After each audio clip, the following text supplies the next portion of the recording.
আরে এইটা কি রুটির ভিতরে কি হয়েছে? এটা তো রুটি তাই না? হ্যাঁ, রুটির ভিতরে 5,000। হ্যাঁ, 5,000 টাকার নোট।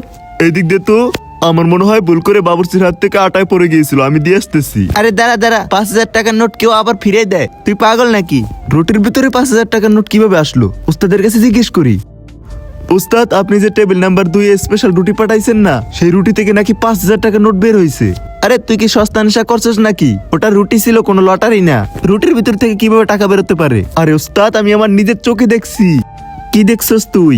5,000 টাকার নোটই বের হয়েছে। আচ্ছা, তাহলে আমি কি করব? চল অন্য কাস্টমারে অর্ডার নিয়ে আয়। উস্তাদ, আমার এমন কেন মনে হইতেছে ওই 5,000 টাকার নোট রুটির ভিতর আপনিই রাখছেন?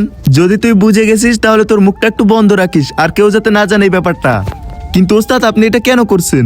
বন্ধুরা, তোমরা যদি আমার মতো নাচ গানের ভিডিওর থেকে ইসলামিক ভিডিও দেখতে অনেক পছন্দ করো, তাহলে ভিডিওতে একটি লাইক করে চ্যানেলটি সাবস্ক্রাইব করে দিবে। আরে তুই কিছুক্ষণ পর সব জানতে পারবি। এখন তুমি যাও আর ওদেরকে সন্দেহ করতে দিবে না, আর নতুন কাস্টমারে অর্ডার নিয়ে আসো।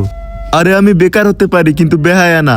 এটা তাদের নোট, তাদেরকে দিয়ে আসতেছি। আচ্ছা, তোর ইচ্ছা। এমনিতেই তোর কাছে টাকা নেই, আবার 5,000 টাকার নোট পাইছিস, তাও দিয়ে দিবি।